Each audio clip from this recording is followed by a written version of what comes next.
You're listening to Beyond Wellness Radio, bringing you the cutting edge in health, biohacking, and sports performance. Stay up to date and listen anywhere and anytime on your computer, tablet, or smartphone by subscribing on iTunes. Catch your host, Dr. Justin Marcagiani, as he answers your burning health questions as well as interviews from world-renowned guest experts. For more Beyond Wellness Radio, go to beyondwellnessradio.com.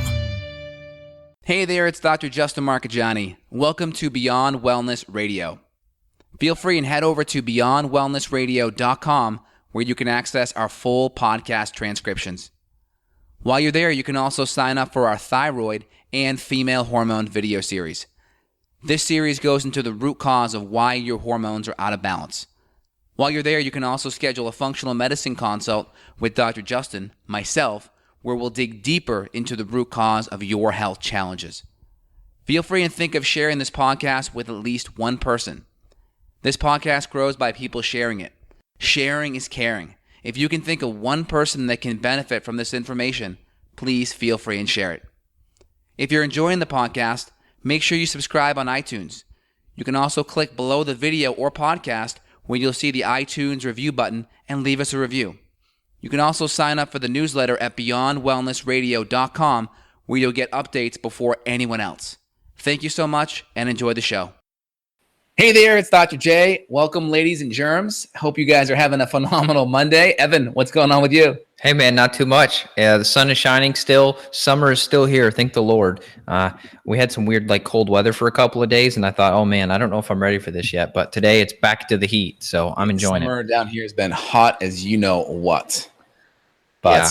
I got a little portable air conditioner unit outside of my central air just because it's dude, I just can't keep up with it. I got my 3 or 4 monitors, and then my treadmill, and then my stepping desk as well. I got a little stepper, so if I'm sitting, I can bike. If I'm standing, I can walk, and just all the heat that comes off in a smaller office, it just gets contained, and I need to just get it out. Yeah, maybe that should be strategy number 1 for today's topic on improving sleep, which is make sure your environment is cool enough, because I've seen that some of the literature where they do sleep studies on people that if the temperature is above 70, 72 Fahrenheit, people start getting restless. Oh yeah, 100% agree with that. Yep, sleep quality, we're talking about sleep today in case you guys didn't know yet, but temperature is important. I mean, I try to keep it in the upper 60s, low 70s. One thing I've done recently, because, I'm in Texas right now, it's hot as heck, and it's really expensive to keep everything super cool. So one thing I invested in recently is called the BedJet, and the BedJet's excellent. I'll see if I can put a link down below for you guys to give you a promotional offer. I loved that thing. Have you gotten it? Well, no. Remember you showed me when I was at your house. Yeah, I showed you at my house. Yeah. So you saw it, but it's great. It basically goes underneath your sheets, and then it pumps in air. Now, it can warm the air up, but it can only cool the air as low as the air temperature. But it's nice because it can pull in if you have 75 or 76 degree, temperature in your room and it's cool and already air conditioned. It can pump that air in, and it kind of stays underneath there, and it can kind of cool you a bit. And it's very, very cooling. I put it on low, it's the very low speed.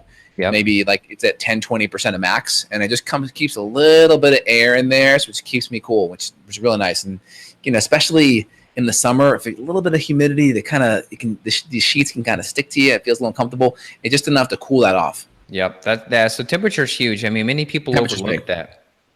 Oh, I agree totally. So the temperature aspect's great. I mean, I always sleep great when it's when it's colder, when it's around 69 or so. And then you can kind of really stay warm underneath there. That's really kind of the optimal temperature, 65 to 69. But in the summer, it's a little harder, especially if you're in hotter places in the U.S. And then next after that, let's kind of go into a couple of other metabolic things. What are your top few metabolic things you want to start with?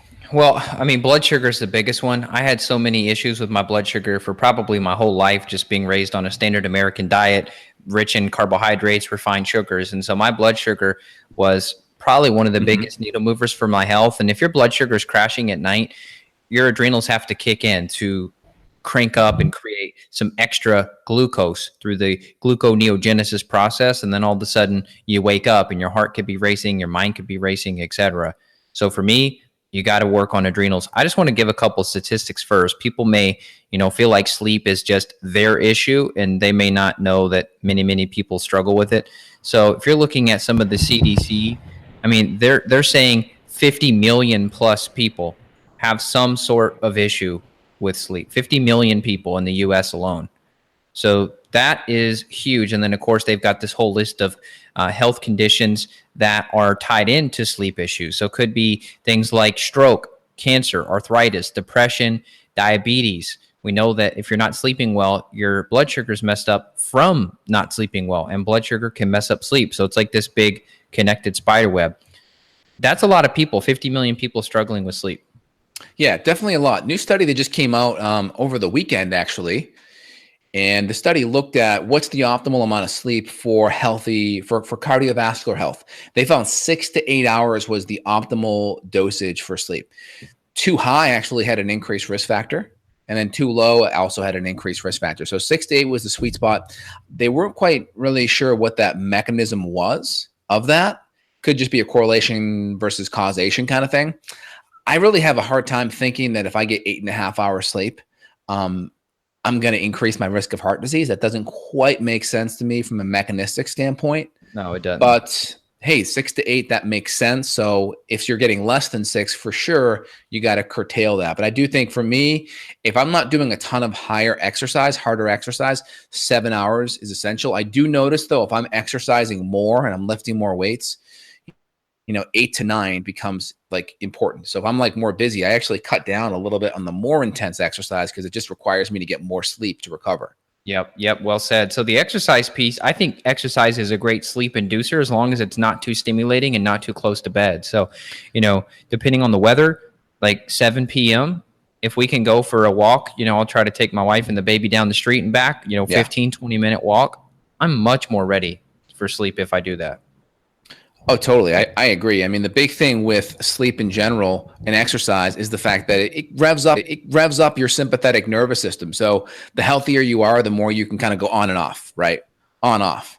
So if you can turn off, on and off, and you can regulate and get that sympathetic stress response down, that's great. Awesome. So maybe like for me, I do like Tabatas around 7:30, maybe some push-ups. I do like, 10 to 15,000 steps during the day on top of that. So I get my 10,000 to 15,000 steps and I do like a little bit of Tabata action. And you're saying 7:30 p.m.? I do it, but I mean, my Tabata is 5 minutes. So it's not like, a long thing, but I'm fine with that. That's not a problem. So that's helpful. But if you have some neurological adrenal stuff, you may want to be careful of the timing of when you do your exercise.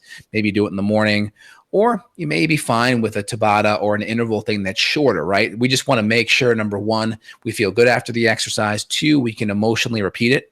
If the workout's shorter, most people can wrap their head around it emotionally. It's not draining them out. And then 3, how do you feel that next day or that next night if it was a morning workout? And that way you can kind of gauge in the intensity, the frequency, and the duration of how long your workout is. And you can adjust those variables accordingly to get you in that place where you can check all 3 of those boxes.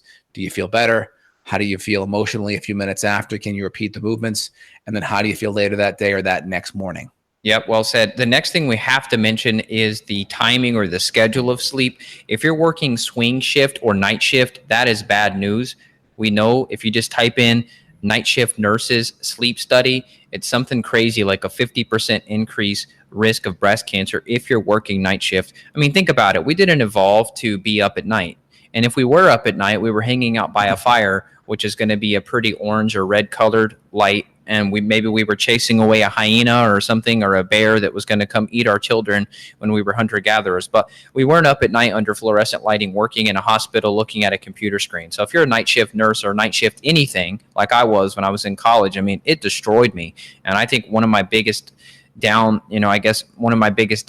or the thing that destroyed my health, was working at midnight. And I would work all the way through the night, and I would get off at 5 a.m. and I would go to sleep at 6 a.m. And I would try to sleep from 6 a.m. to 2 p.m. And I survived, but I did not thrive at all. So people may yell at us, oh, Justin, Evan, I have to work this shift. Okay, if you absolutely can't change it, you can't get another job, you can't work with the sun, I hear you. But I hope that there's an alternative to where people can get off of that. I 100% agree. If you have the ability, great, awesome, make it a priority. Or if you get paid a lot more and that's what you need to do, fine, is what it is. You just kind of have to know that you're going up to the plate with 2 strikes against you. So you're really going to have to make sure that your nutrition is borderline perfect. You're going to have to make sure you have some good adaptogens going and some good adrenal support going.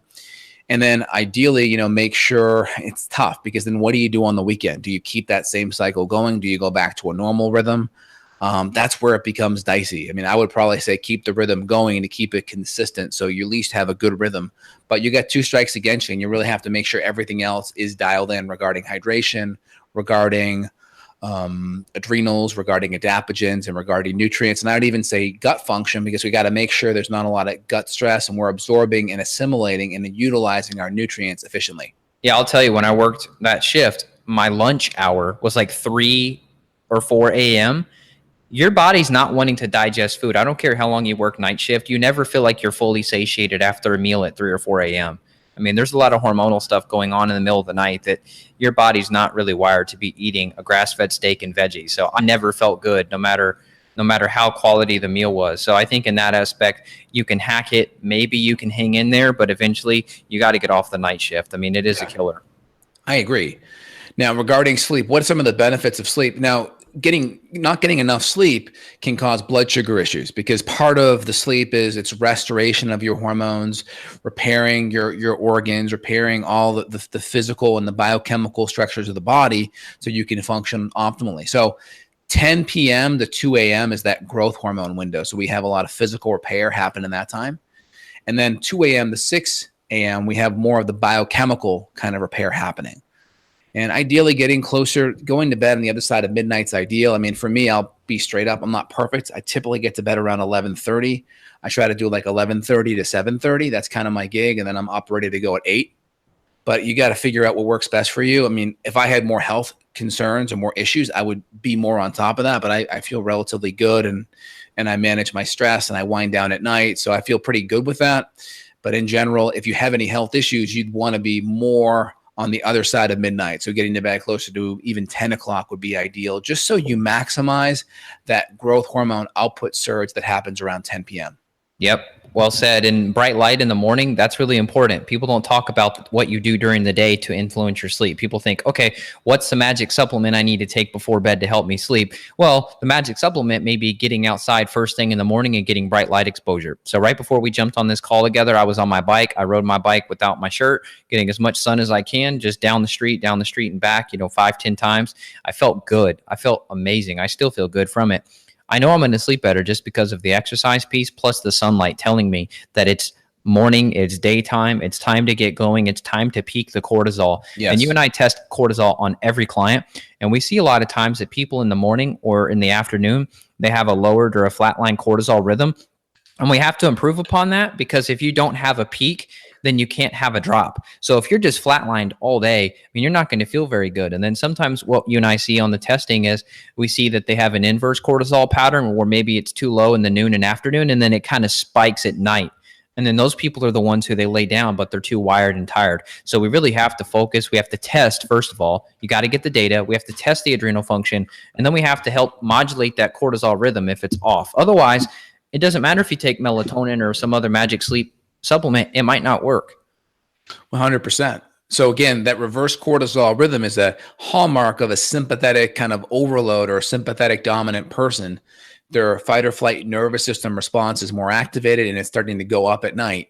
And the Whitehall-Hurst 2 study showed the greatest correlation of cancer was a decreased cortisol gap between their cortisol in the morning and their cortisol at night. So the lower their cortisol got in the morning, which should be higher, and the higher their cortisol got at night, this gap, the spread between morning and night, the smaller that spread got, showed a greater increased correlation risk of cancer than even smoking. Whoa. So it's really important that we keep the sympathetic nervous system, we keep it so we can oscillate and adapt between parasympathetic and sympathetic. So a couple things we do is adaptogenic herbs can be really helpful. What are you taking there? That's just some ashwagandha and some extra vitamins. On top of that would be, of course, a really good anti-inflammatory, nutrient-dense diet, along with blood sugar stability, because sometimes low blood sugar going into bed can create cortisol surges in the middle of the night. I remember when my nervous system was screwed up. This was like 2015. This is like 3.5 years ago. I was about to move back to Kentucky, and I called Justin. And I was like, Justin, I was like, I'm freaking out, man. I was like, my heart is beating 1,000 beats a minute. I can't get it to slow down. And that was when I was about to move. So the house was in boxes. Do you remember this? Yep, I remember this. The house was in boxes. We were getting ready to pack up and move the next day.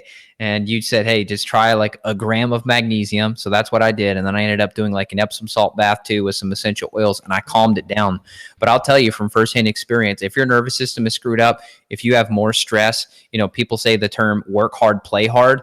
If you don't work hard and then rest hard, you're going to be messed up. And for me, I had all of this impending transition of moving and such, and I was not mitigating my stress properly. I was doing my adaptogenic herbs, which is great, but I was probably not getting enough exercise, sunlight, etc. So I've been there, done that, and it's not fun. So you have to make sure, I'll just kind of say it in a different way, however much stress you have in your bucket, you've got to have an equally large bucket of de-stressing activities: meditation, massage, float tanks, herbs, going to bed on time, blocking blue light at night, etc. 100%.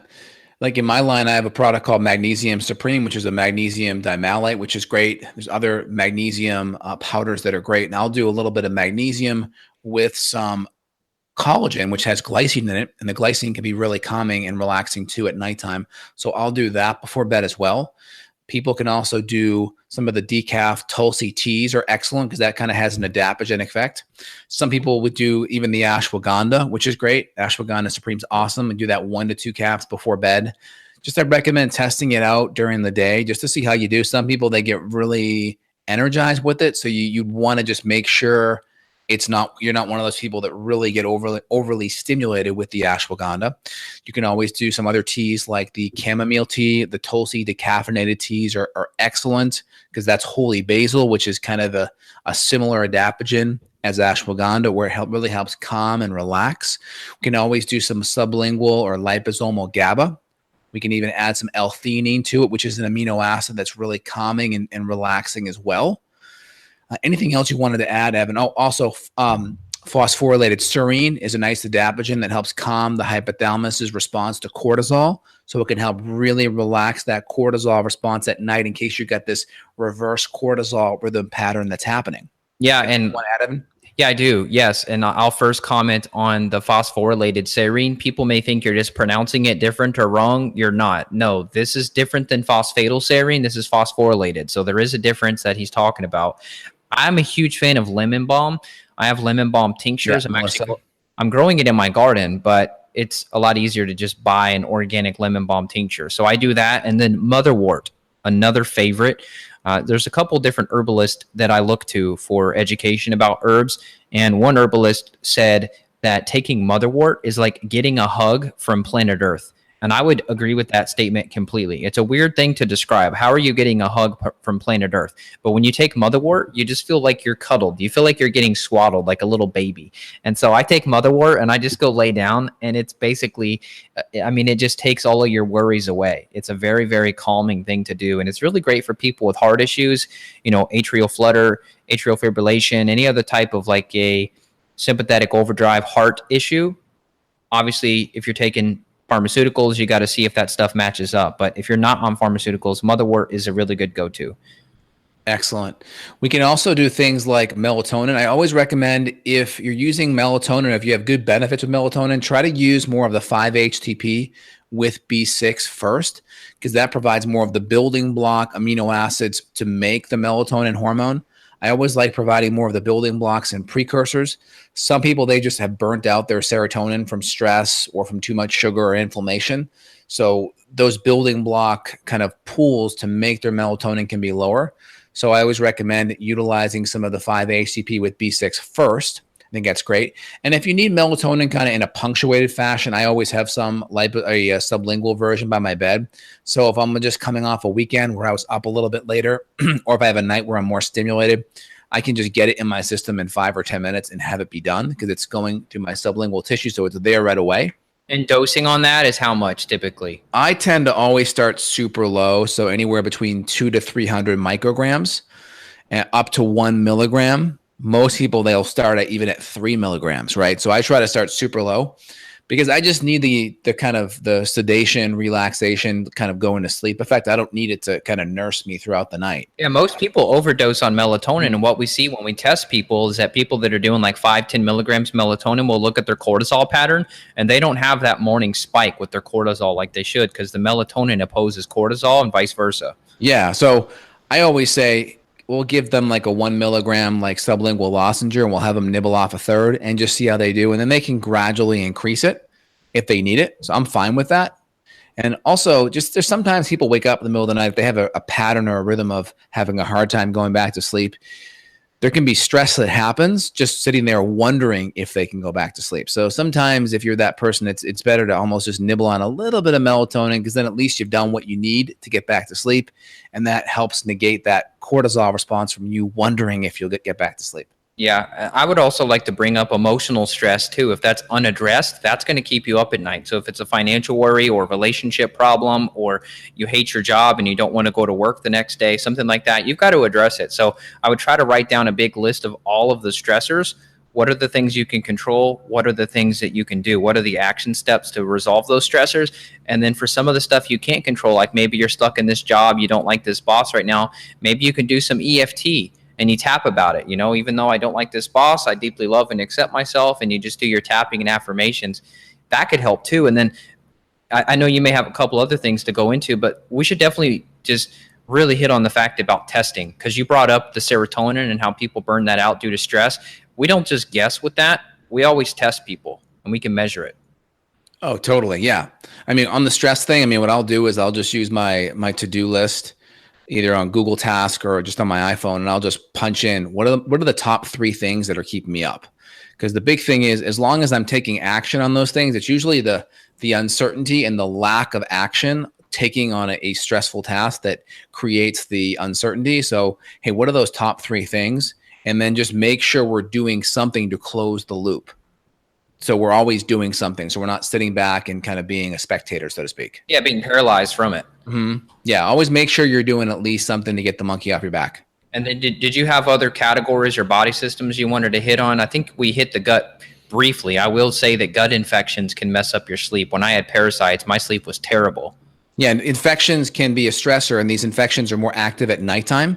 So the inflammation they create at night, the body may respond by producing more anti-inflammatory hormone, i.e. cortisol. Cortisol is also stimulatory as well.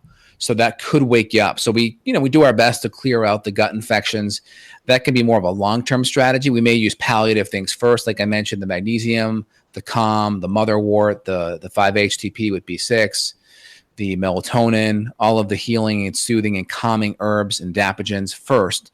And then, of course, we get the patient ready so they can get to that next step and do the killing efficiently.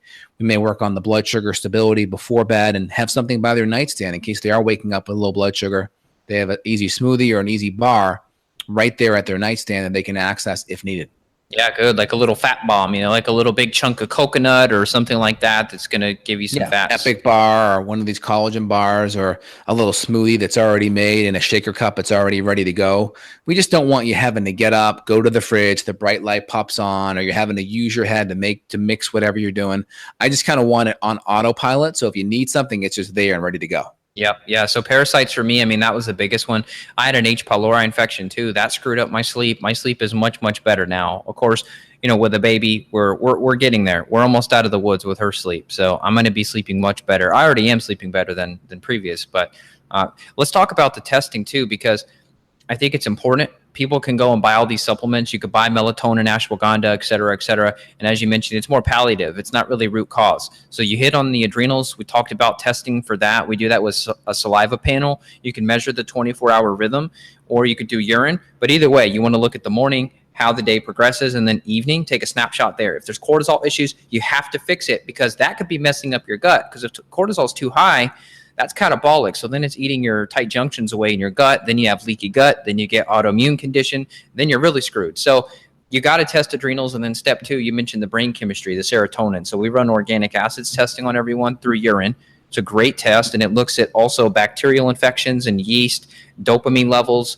It looks at your endorphins, amino acids, et cetera. And then step 3, we talked about the gut, getting the gut tested, running a stool test. We do this at home. So if you work with Justin or I, we send a test kit to your house, you collect stool, you look for all the infections, and then we come in and we address those. And then maybe we're doing some of this stuff behind the scenes along the way, but you have to fix those big body systems if you really want to sleep good and have long-term health. Absolutely. So we have kind of the anti-inflammatory, nutrient-dense, low-toxin diet going.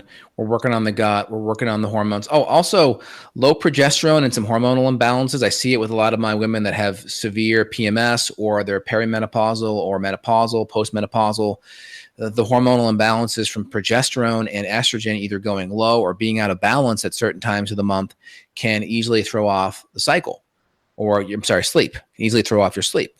Now, would you say like estrogen dominance is what's happening?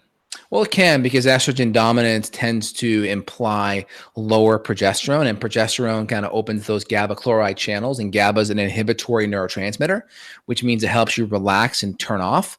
So GABA is kind of the switch that allows the sympathetic nervous system to go off and the parasympathetic to go on, which is important so you can wind down and chill out.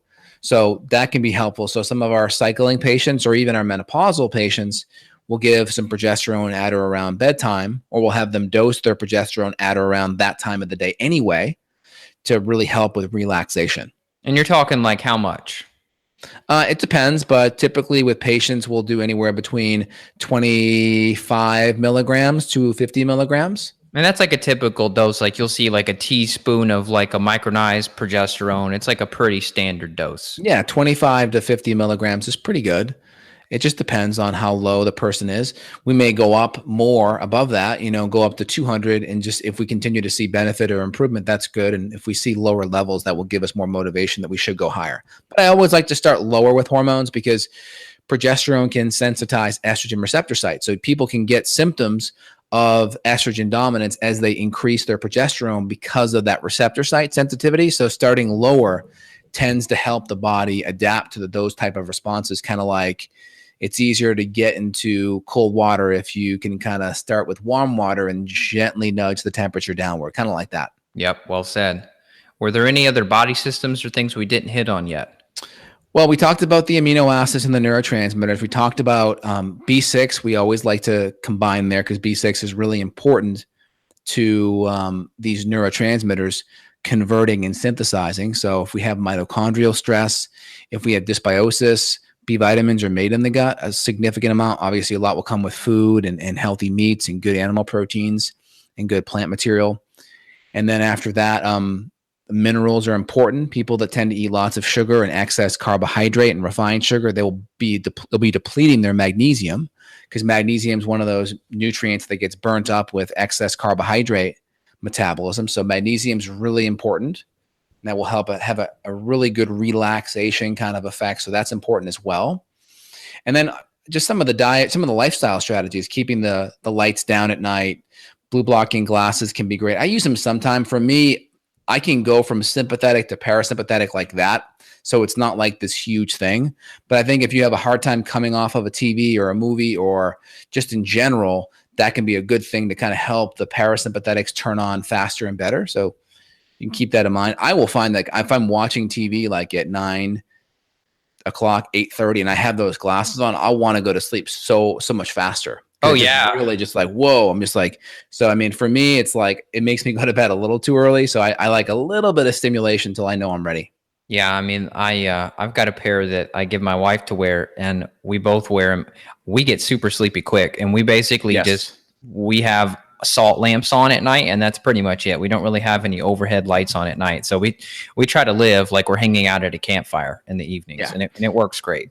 And for me, we have blue blocking night lights. So in my son's room, if we need to, or in our room, if we need to, we have the night light. So if we need a little bit of light, which sometimes we do, it's at least not emitting any blue light. So that's not going to stimulate the melatonin, right? It's the blue light that gets the melatonin going. So more of the infrared, red frequencies tend to be less melatonin inhibiting. Yep. Well said. So the light piece you cannot ignore. Like you take all the perfect supplements, you've got a big bright light, or you're checking your phone right before you go to bed and you're not using blue blocking technologies, then you're screwing yourself up for sure. I saw a question. If you're ready to hit questions, there was a question about PQQ. and whether it improves sleep or not. I did find a study on that, and it was just titled exactly that: oral supplementation, PQQ on stress, fatigue, and sleep. And turns out that, yes, it definitely does help in terms of sleep onset, sleep duration, and it does help to reduce fatigue, tension, anxiety, depression, anger, hostility, and confusion. So PQQ is great. I mean, we do use some of PQQ in some of our protocols. It's a great for mitochondria function. There's research showing that it actually can help regenerate mitochondria. That's so cool, because when you hear about mitochondria, it's kind of like brain cells. People used to think that once your mitochondria get damaged, you're toast, but you're not. You can actually regenerate mitochondria, which is cool. 100%. Any other questions you want to highlight here, Evan? Yeah, let's see here. There was one that said, if I'm in a toxic environment, is it smart to do fasting if I wake up at night hungry? That's kind of a confusing question. Do you understand that one? Well, I mean, I would say, so like, do you mean, I'm going to make some assumptions, meaning toxic, like poor air quality or mold in the environment? I mean, I would say number one, you're going to, as long as you have access to good quality food, I would say eating is going to provide the nutrition to run those detoxification pathways. I mean, part of the benefit of fasting is you're not putting any food in your body, so you give your gut a chance to rest. So if your gut's inflamed or stressed, that makes sense. But if your gut's already healthy and you're putting really good food in your body, well, that nutrition is important to run your metabolic pathways. Your metabolic pathways either go in debt to run, meaning they burn up other tissues, which may be good if it's fat, but they need nutrition to run. And as far as I'm concerned, your fat does not store a whole bunch of vitamins and minerals.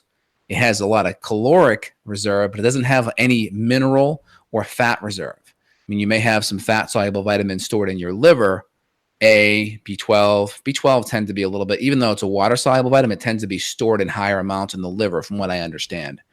But in general, I would say you want to make sure you have good nutrition to run those pathways optimally. Another question here. It was about Samuel. He said, seems like the blue light blocker fad is winding down. Is it still effective for proper sleep? Of course it is. It's not a fad. It should stay here forever. Blue light is never going to not affect melatonin, period. Once we figured that out, I think that's a lifetime strategy. I still don't understand why a lot of people just have them on during the day. Because I just like, well, what's the point? Because don't you want that stimulation during the day? You want that cortisol. You do. So I don't understand. I see people like Dave Asprey and Dr. Jack Cruz, they have them on during the day. And I'm just like, I mean, maybe if you have some kind of time zone switch and you're trying to adapt to a time zone, maybe, and you're overly stressed and you're trying to decrease that stress response, fine. But during the day, I would think you'd want to have that light exposure, especially in the first half of the day. And then the last half of the day, maybe after 5 p.m., if you're trying to get that nervous system to quiet down, maybe you throw in the blue blockers to help accentuate that parasympathetic shift. Yeah, I chatted with Dr. Mercola about it. He says the only time and reason that he wears the blue blockers during the day is if he's in like a conference hall or something where it's all artificial lighting. Artificial light. And he has no sunlight. So if you're getting exposed to fake blue light during the day and you still have sunlight opposing it with windows or you're outside, you're in good shape. But when you have nothing and you're in like a dark hall and all you have are these fake lights, that's when I know Mercola said he will use the glasses. And so that's kind of the 2 cents there. Charlie asked, should you eat carbs like a sweet potato or honey before bed? How long before bed for optimal sleep? I don't worry about the timing, but I do feel like I sleep a little bit better with some starch at dinner. Yeah, I think people that have lower cortisol at night, that tend to go lower at night, do a little bit better with some carbs. So I think number one, if you know your adrenals tend to be a little bit lower on the cortisol side, try it. Just try doing a little bit of carbs before bed.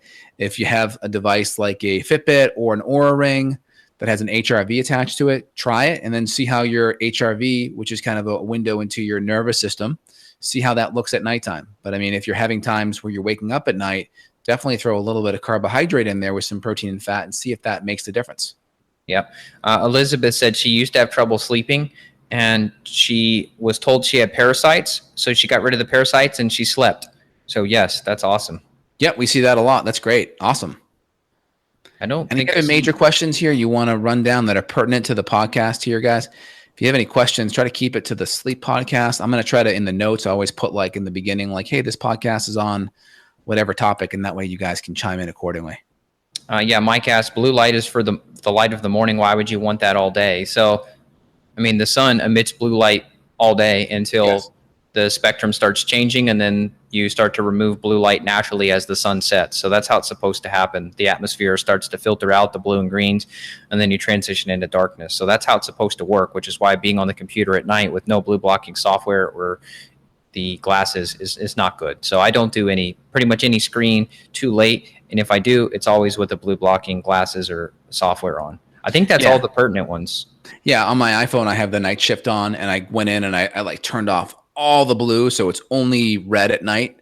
And that does, I mean, I can be on my phone right before bed. Like if I'm like, I don't know, like getting my alarm set or making a couple of notes on my to-do list for tomorrow, doesn't affect me at all. But I also have all of the blue off 100%. And I have the light on the lowest possible setting as well. Yeah, like the brightness itself turned down. The brightness all the way down, all of the blue totally off. So it's just red that's showing, and it's just the tiniest bit. But then if I have to, like, let's say I have to go on the computer like late to do some work, something got missed, then I will use my blue blocking glasses just because I got all these monitors on. So that's when it's really nice. If you have to do work a little bit later, use your glasses for that. Yep, excellent. Cruz said something interesting last time I spoke with him, which is he thinks people should be wearing scarves around their neck because the blue light penetrates through the skin and it can affect the thyroid and cause Hashimoto's. I think it's an interesting thought. Oh my gosh. Okay. I mean, here's the deal. I'm always open to trying it. So like if you feel less stimulated, great. Awesome. Give it a try. Will that cause Hashimoto's? I'm not really worried about it. There's way more triggers that people are already activating with gluten and with infections and blood sugar. I'm not worried about that. Now, and also vitamin D is really important, right? Vitamin D has a major effect on the immune system and can help modulate the immune response. But I wouldn't jump to that conclusion on the Hashis first, but I think it's worth trying if it helps you feel less stimulated, for sure. Right. Yeah. I mean, I think if you're desperate, that's something you should definitely look at. If it reduced your antibodies, I think the only way to track it would be if you had all other variables dialed in and then you put on the scarf at night. So therefore the blue light didn't penetrate to the thyroid and then all of a sudden antibodies went down, but you did nothing else. That may be a way to quantify it, but that's hard. It's hard to quantify. Yeah, for me, like blue light, I think is optimal because there is some data, I think in T.S. Wiley's book, Lights Out, she talked about, I think a study at the University of Chicago where they had people like sleeping, and then they would like shine a light. They would like put a light right on the back of someone's knee. Yes, that's right. And it would like wake them up or pull them out of sleep. I'm not sure if it woke them up or it just made their sleep study look, more unfavorable, so to speak. I think it downregulated melatonin too. Yes. And it was literally a light the size of like a nickel behind the kneecap, and that was enough to affect melatonin. Right. So I look at like blue blocking glasses at nighttime is like the lights are down to a dimmable level, and maybe you want to watch TV or some Netflix or check out your iPad or whatever. Like that's where I find it's really good. Ideally, you want everything kind of dimmed out. So you don't want all the lights on, and then the blue blockers on. You'd want everything down, and then you're using it just so you can engage with your technology or watch a show and not be, overly sympathetically stimulated. Yeah, that's an important note is environmental light needs to be reduced as well. You can't just blast yourself. Oh, I have blue blockers, I'm fine. I agree. It's got to be both, which is why I do nothing but salt lamps at night. Yeah, and best investment everyone can get is number one, like for your bedrooms, get blue blocking night lights and or like a bulb that's like a blue blocking bulb.